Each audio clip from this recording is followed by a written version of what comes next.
না সভাপতি মামুন ভাই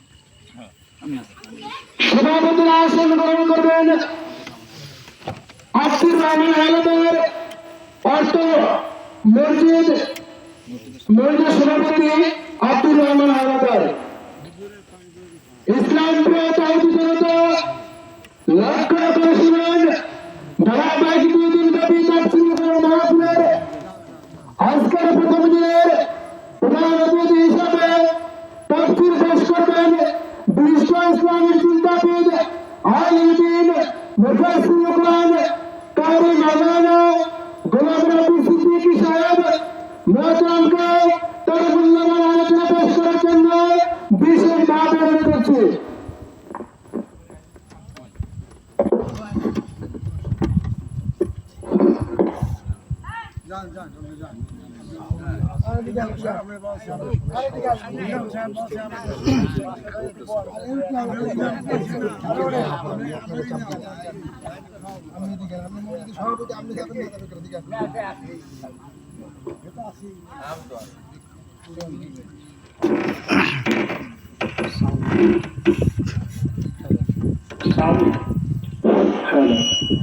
আসসালামু আলাইকুম ওয়া রাহমাতুল্লাহি ওয়া বারাকাতুহু। আপনারা কেমন আছেন? আলহামদুলিল্লাহ। আমাকে প্রশ্ন করলেন, আল্লাহ রাব্বুল আলামিন আপনাদের দয়ায় আমাকে অনেক ভালো রেখেছে, শুকরিয়া। কাল পর্যন্ত ভাবছিলাম না যে আপনাদের সম্মুখে হাজির হব অসুস্থতার কারণে, আল্লাহ রাব্বুল আলামিনের ইচ্ছা, আল্লাহ রাব্বুল আলামিন কবুল করেছে, হাজির করে দিয়েছে, তাই মালিকের শুকরিয়া। نحمده ونستعينه ونستغفره ونعوذ بالله من شرور أنفسنا من يهده الله فلا مضل له ومن يضلله فلا هادي له ونشهد أن لا إله إلا الله وحده لا شريك له ونشهد أن سيدنا وسندنا وحبيبنا وطبيبنا ومولانا محمدا عبد الله ورسوله. وقال تعالى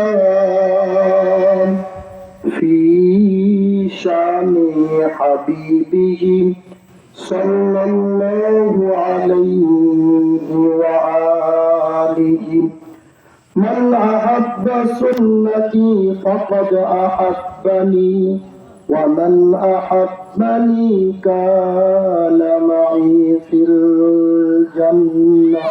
وقال النبي صلى الله عليه وسلم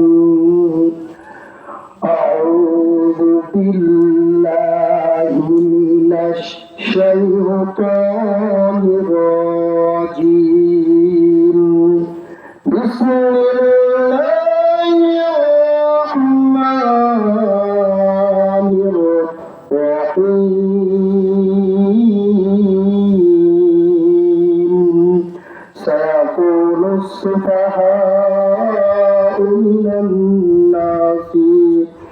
سيقول السفهاء من الناس ما ولاهم عن قبلتهم التي كانوا عليها قل لله المشرق والمغرب يهدي من يشاء إلى صراط مستقيم.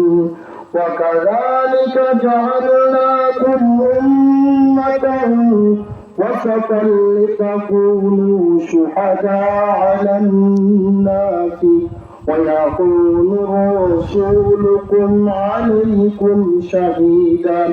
وما جعلنا القبلة التي كنت عليها من مني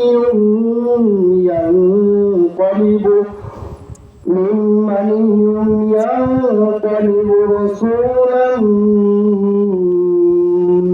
صدق الله المولانا العظيم وصدق رسوله النبي الأمي الكريم ونحن على ذلك من الشاهدين والشاكرين والذاكرين والحمد لله رب العالمين الحمد لله মহান মালিকের দরবারে লক্ষ কোটি শুকরিয়া সুজুদ যে মহান রব্বুল আলামিন আপনাকে আমাকে দীর্ঘ একটি মাস সিয়াম সাধনা করার পর এমন একটা দিনে এখানে কবুল করেছে, উপস্থিত করেছে। আল্লাহ রাব্বুল আলামিন এই মাস রমজানের পরে অনেক ব্যক্তির দিকে তাকায় দেখেন কিরকম সারাটা মাস রোজা রাখছে অসুস্থ অবস্থায়। আমি তো ভাবতে পারিনি কালকে আপনাদের সম্মুখে হাজির হব। তারপর আসছি 3 ঘন্টা 3.5 ঘন্টা সফর করে আসছি। ওই সুদূর চিতরমারি থেকে বিভিন্ন পথ ঘুরে আসি, পথ না চিনলে যা হয়। যাওয়ার সময় একটু কম লাগতো পথ চেনা থাকলে, কিন্তু অচেনা একবারে দিকে যেতে গেছে একবারে দিকে চলে গেছে। কিন্তু আল্লাহ রব্বুল আলামিন নিয়ে আসছে, কবুল করছে, নিয়ে আসছে। নিশ্চিত আপনাদের দোয়া আছে আমার প্রতি, তা না হলে তো হতো না। আপনারা তো দোয়া করতে আছেন যে আমাদের প্রধান অতিথিকে যেন আল্লাহ রব্বুল আলামিন আমাদের মাঝে উপস্থিত করে দেয়। এটাই সৌভাগ্য, এটাই অনেক কিছু। আসছি বইটা বেশি নেবো না, আপনাদের কষ্ট দিব না। যতদূর পারি আমি আপনাদের সম্মুখে সূরা আল বাকারা 42 নম্বর আয়াত থেকে তেলাওয়াত করেছি, 35 নম্বর সাফা 17 নম্বর রুকু থেকে তেলাওয়াত করেছি। আল্লাহ রাব্বুল আলামিন যদি তৌফিক দেয় এবং ওই গ্রন্থ আল কোরআনুল কারীম সহ রাসূল কারীম সাল্লাল্লাহু আলাইহি ওয়াসাল্লাম, সকলে বলি সাল্লাল্লাহু আলাইহি ওয়াসাল্লাম, একটু আওয়াজ দিতে হবে। গোরস্থানে মাহফিল করতেছি না, তো আওয়াজ দিবেন। আপনারা কেমন মোরতালা রাতের খানা খাইছেন, সকালেরটা খাইছেন, দুপুরেরটা খাইছেন, আওয়াজ দেবেন, আওয়াজ দিতে হবে। মানুষ তো কম নাই, আল্লাহ রাব্বুল আলামিন সবাইকে কবুল করবে না। আল্লাহ রাব্বুল আলামিনের ওয়াদা, দুনিয়ার ভিতরে আপনি যে নদীতে জাল খেপ দিবেন, এরকম করে জাল খেপ দিলে সব মাছ তো জালে পড়ে না, কিছু কিছু বাদে কিছু কিছু বলে।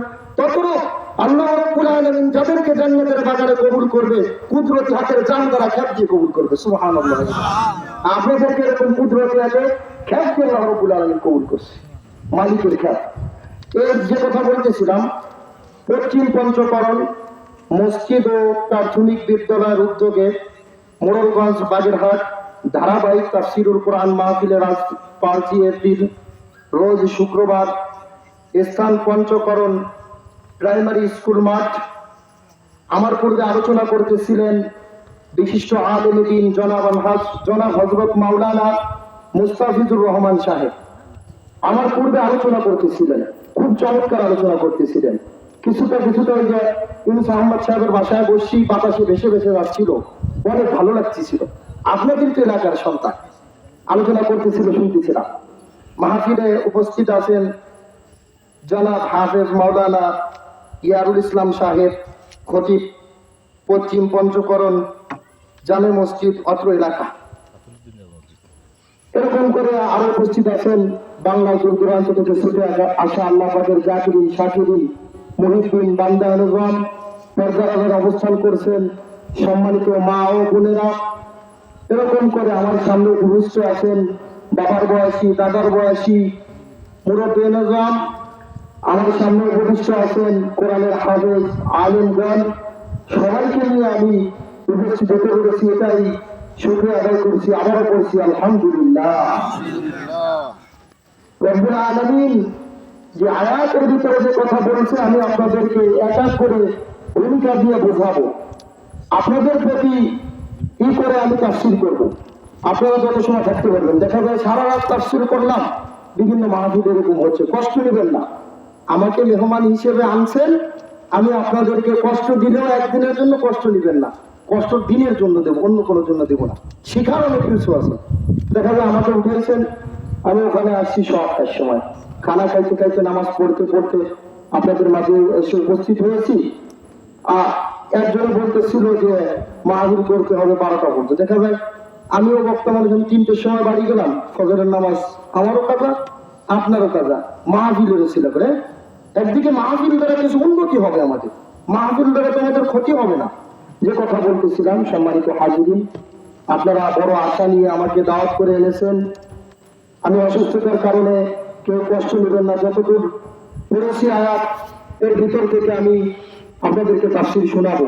খুবই অসুস্থ, কথা বলার মতো ভাবমূর্তি ছিল না। এই সাহেবকে বলছিলাম যে আসবো না, একজন লোক পাঠাই দেবো, কিন্তু আল্লাহ রাব্বুল আলামিন যখন এনেছেন তখন আপনাদেরকে সমস্ত কিছু বোঝানোর চেষ্টা করবো। আল্লাহ রাব্বুল আলামিন আমাদের তৌফিক দান করুক, সকলে করি আমিন।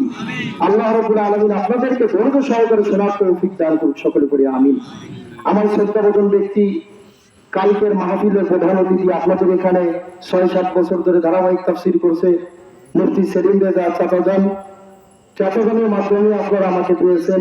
তাকে আমি অনেক মহাব্বত করে অনেক ভালোবাসি।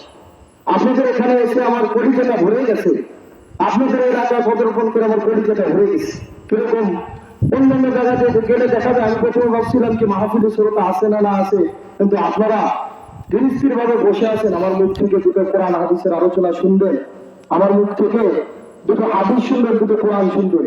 এইটাই তো আল্লাহ রাব্বুল আলামিন কিয়ামতের ময়দানে ডাক দিয়া বলবে ফেরেশতাকে, ও ফেরেশতারা,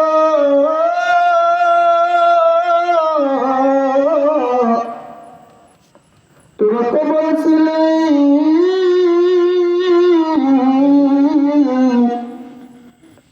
দুনিয়ার মধ্যে বনি আদমকে বানাইলেন না, দুনিয়ার মধ্যে বনি আদমকে বানাইলে ওরা মারামারি করবে, ওরা কাটাকাটি করবে, ওরা ক্ষমতার পিছনে দৌড়াবে, ওরা নারী মৃত্যু থেকে জাহাজ করবে,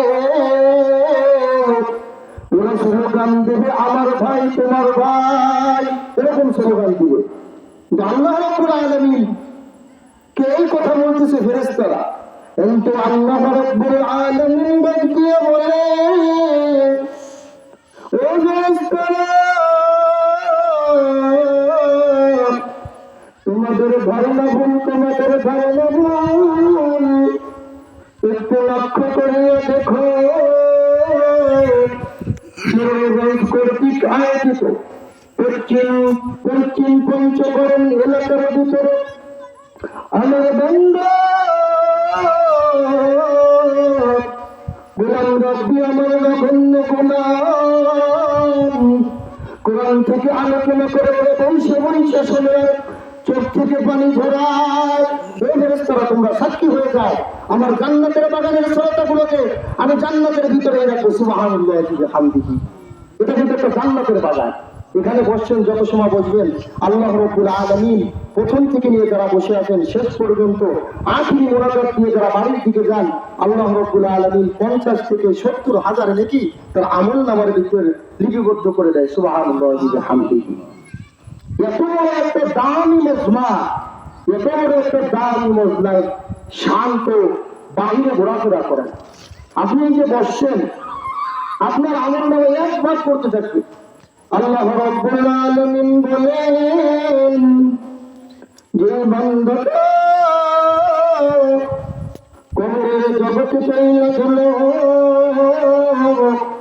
যেদিন নাকি আমি আজরাইল আলাইহিস সালাতু ওয়াস সালামকে পাঠাইয়া কবরের ভিতরে নিয়ে আসলাম, জান থেকে কবজ করে নিয়ে আসলাম, ওই সাথে সাথে বারাকাতি কবরে আসার পরে আমাকে ডাকে রব্বুল আলামিন, তুমি আমার আর চরণের মূল্য নাই, চরণের মূল্য নাই।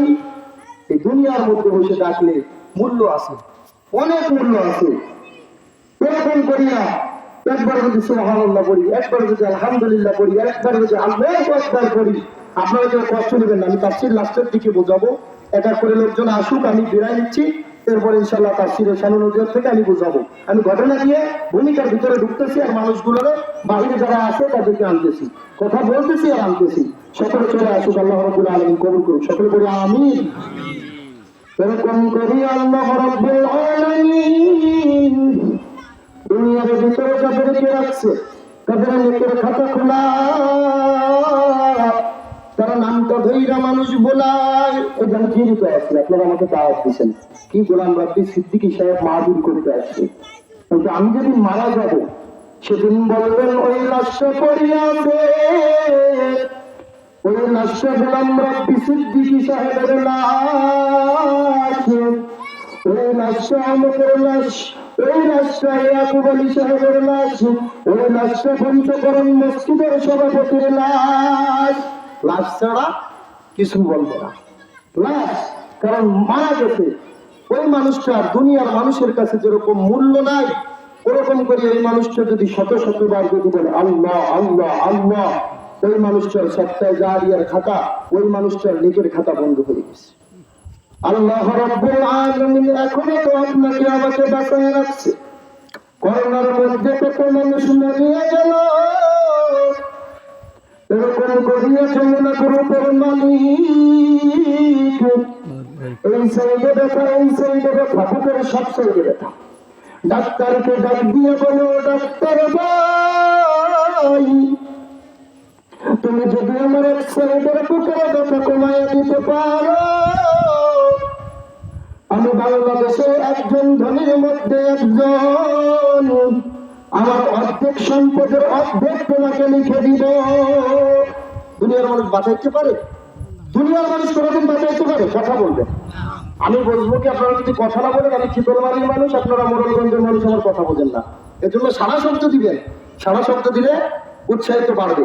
যদি বলেন সারা রাত করতে, সারা রাত করতে পারবো। যদি কথা বলেন, আর কথা না বললে তো মনে করো যে গোরস্থান আজ করতে আসছি সময় মধ্যে। এজন্য কথা বলবেন, বেশি বেশি আওয়াজ দিবেন। আপনাদের দেখে অনেক ভালো লাগছে, মনটা ভরে গেছে। আলোচনা করবো, যত সময় ভালো লাগে তত সময় করবো ইনশাআল্লাহ। আল্লাহ রাব্বুল আলামিন আমাদের তৌফিক দিন, সকলে বলি আমিন।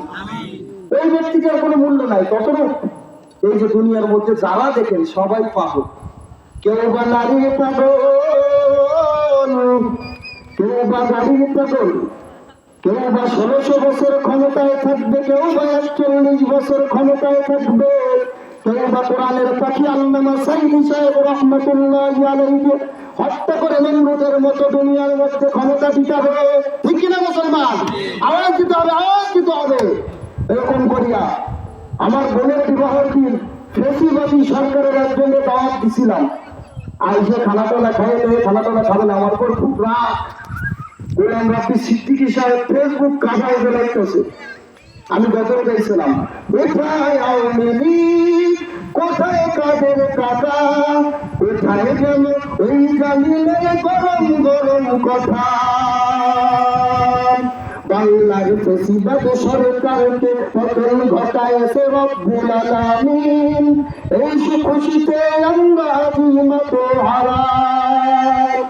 এই কথা বলার কারণে বলতেছে তুই একটা রাজাকারের বাচ্চা। আমি কালকের মানুষ জন্মগ্রহণ করছি, আমাকে রাজাকার বানাই দিল। এই জন্য তো রাজাকার শব্দের দ্বারা ওতে কাদের মুন্না কত তুই রাজাকার, তুই রাজাকার, তুই রাজাকার বলতে বলতে বাতিল শক্তি বাংলাদেশ থেকেই হয়ে গেছে। এরকম করিয়া মামু বাড়ি দিল্লি গিয়ে পড়ছে, মামু বাড়ি দিল্লি গিয়ে পড়ছে। আল্লামা কোরআনের পাখি সাইদি সাহেব রহমতুল্লাহি আলাইহি বলতো, আমরা মৌলবাদী না, আমরা 12 কোটি মুসলমান গাছের আগায়, গাছের গোড়া ধরে দাঁড়া দেবো, মামু বাড়ি দিল্লি গিয়ে পড়বা। পড়ছে তো বিশ্বসেরা মুফাসসিরে কোরআন আমার বাংলাদেশের গর্ব। সেই মুফাসসিরে কোরআন রাজা বলে গেছে, বর্তমান জীবনে তাইতে ঘটে যাচ্ছে। দেখবেন মিলায়া আল্লাহ ওলি রাজা মুখ থেকে বলে গেছে এগুলো ঘটে গেছে। আমি কোনো দলীয় এজেন্ডা নিয়ে আসিনি, আমি কোনো রাজনীতিবিদ লোক না, কিন্তু আল্লাহ রাব্বুল আলামিন যতদিন গোলাম রাব্বি সিদ্দিকীর কণ্ঠকে জারি রাখবে ততদিন বাংলার জমিনে কোরআনের কথা বলে যাবো ইনশাআল্লাহ। আল্লাহ রাব্বুল আলামিন কবুল করুন। এই 16টা বছর কণ্ঠকে জমিয়ে রাখা হয়েছে। 16টা বছর এই মসজিদে চাকরি করতে গেলে চাকরি থাকে না। আল্লামা সাইদি সাহেব রহমতুল্লাহি আলাইহিকে নিয়ে দোয়া করার কারণে এরকম করিয়া চিতলমারি থানা ভাঙ্গা মামলায় আমি সেলিম রেজা সাহেবের কাছে 2 মাস যেয়ে থেকেছি। বলছি চাচাজান আমাকে স্থান দেন, এরকম করে চাচাজানের কাছে রয়েছি। আলেমরা আমার দাম সম্মান জমিনে কমবে না। দেশের আলেমগুলোকে নিয়ে নিয়ে জেলখানার মধ্যে বন্দী করছে। কোন দুঃখবরন্ত নিয়ে তাদের সম্মুখে হাজির হয়েছি। এ কথাগুলো বলতে পারিনি কয়েক বছর। ও পাশে বসে আছে আওয়ামী লীগের এক নেতা, এই পাশে বসে আছে এক মেম্বার, চাপ দিছে হুজুরের কণ্ঠটা। এরকম করিয়ে যেখানে গেছে পেছন আগে একজন দাঁড়াইছে না আহমদ কিছু করতে পারে না, সালাম চাই দিতে পারে না, আমাদের অস্বীকার আছে। এ সমস্ত মুনাফিক মার্কা নেতাদের কপালে আমরা জুতা ঝাঁটা মারি, ঠিক কিনা মুসলমান? আওয়াজ দিতে হবে, ভয় পান নাকি? ভয়ের কিছু নাই। আমি তো যুবক মানুষ, আমার যদি ভয় না থাকে আপনারা তো একজন কবরই চলে গেছে, আপনাদের কিসের ভয়? ভয় পাওয়া যাবে না। বিড়ালের মতো 500 বছর বেঁচে থাকার কোনো লাভ নাই। সিংহের মতো 1 ঘন্টা বাঁচতে চাই, হুঙ্কার ছাড়তে ছাড়তে বাঁচতে চাই। দেখেন নাই কোরআনের পাখি আল্লামা সাইদি তুমি মরণে শহীদ হয়েছ তুমি এটাই জানি। আল্লামা সাইদি তুমি মরণে শহীদ হয়েছ তুমি এটাই জানি। 13 বছর কাটালে জানি মেরে কারা জানে বাতিলকে পেছে তোমায় দেখে পরপর। আল্লামা সাইদি তুমি মরণে শহীদ হয়েছ তুমি এটাই জানি। আর আল্লাহর ওলি যেদিন মারা গেল লক্ষ লক্ষ মানুষের ভিড় এই তাফসীরুল কোরআন মাহফিলে বসে কোরআনের পাখিটার কথা মনে পড়িয়ে যায়। আমি গুনাহগার, প্রচুর অসুস্থ মানুষ, আমার কাছে একটা টাকাও নাই। আমি রাত্রে চিন্তা করলাম আমার যেন মনে হয় কেমন যেন আমার প্রাণ পাখিটা রয়েছে, আমার সারা রাত চোখের মধ্যে ঘুম নাই। আল্লামা সাইদিটা আমার কিছু লাগে না।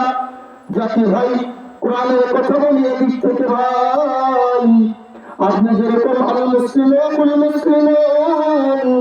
মুসলমান পরস্পরের ভাই, এরকম সাইদি সাহেব আমাদের জাতি ভাই। আমি সারা রাত ঘুমাইতে পারি, কেমন যেন ঘুম আসে না, কেমন যেন মনে হয় বাংলাদেশের একটা রত্নকে হারিয়ে ফেলেছি। এরকম করিয়া আল্লাহর অলিকে ঢাকার মধ্যে যেন দিতে দিল না। এরকম করিয়া খুলনা সিদ্দিকিয়া কামিল মাদ্রাসায় কবরকে খনন করলো, দাফন করতে দিল না। আল্লাহর অলিকে পিরোজপুরে নিয়ে আসা হলো, আল্লাহর অলিকে পিরোজপুরে নিয়ে আসা হলো। আল্লাহর অলিকে দেখার জন্য শত শত মানুষের ভিড়। আল্লাহর অলি দুনিয়া থেকে বিদায় নিয়ে চলে গেল, আর কোনদিন আপনার আমার সম্মুখে আসবে না। এই যে কাল্লা, এই যে বাজুয়া, এই যে মোংলা, এই যে মোরলগঞ্জ, এই যে শরণখোলা, এই যে বাগেরহাট, খানজা, আনানি মাঠ, এই সমস্ত মাঠে পদার্পণ করতেন আল্লাহর ওলি। আমরা তো বর্তমানে এমন পর্যায়ে হয়ে গেছি, কেউ রাত করেন না। আল্লাহর ওলির কণ্ঠে অনেক বক্তা করে, তারা তো 50,000 না দিলে হবে না। আমি অমুক সাহেব আমার 50,000 দিতে হবে, নাহলে হবে না। সেলিম রেজা সাহেব আপনাদের এখানে আমার দাওয়াত দিয়ে দিয়েছে, বলছি যতদিন আল্লাহ বাসায় রাখবে উঠতেছি, আল্লাহ তাআলা উঠাচ্ছে, যে আল্লাহর নিয়ামত, আল্লাহ তাআলা ফেরাই দিতে সময় লাগে না। টাকার পিছনে ছুটবো না, কোরআনের ময়দানে খেদমত করে যাবো, নিঃস্বার্থ নির্বিহীন খেদমত করে যাব। যা দিছে আলহামদুলিল্লাহ, না দিলেও আলহামদুলিল্লাহ, এই খেদমত করে যাব। জাতি তো এখন আর কি নাই, একজন বক্তা আসলো তাকে পাওয়া যায় না, কি ডিমান্ড আর কি ভাব। আপনারা আমাদের নফসকে খারাপ করে ফেলাইছেন, আমাদের নফসকে আপনারা খারাপ করে ফেলাইছেন, ঠিক না সভাপতি সাহেব? আমাদের নফসকে আপনারা খারাপ করে ফেলাইছেন। কয় কি হুজুর আপনারা কয় টাকা দেওয়া লাগবে? হুজুর মানে একবার হুজুর কালেকশন করেন, যা হবে আমার অর্ধেক আপনার অর্ধেক। কমিটি রাখেন কিছু, আগামী বছর মাহফিল দিলে এইভাবে করতে করতে হুজুর ওই কমিটির হুজুর, আর শ্রোতা ওই কমিটির শ্রোতা, আর বক্তা ওই কমিটির বক্তা। এখন কথা বলতেছি, আগের যুগের আল্লাহওয়ালারা অল্প একটু কথা বলতো, তার মধ্যে আলাদা রকম বরকত ছিল, আলাদা রকম নূর ছিল, আলাদা রকম তাহসিল ছিল, আলাদা রকম হেদায়েত ছিল। কিন্তু আস্তে আস্তে তো আমি গোলাম রাব্বি সারা রাত মাহফিল করি গেলাম, ভূমিকাতে উদাহরণ দিয়ে বোঝাচ্ছি। সারা রাত মাহফিল করে গেলাম,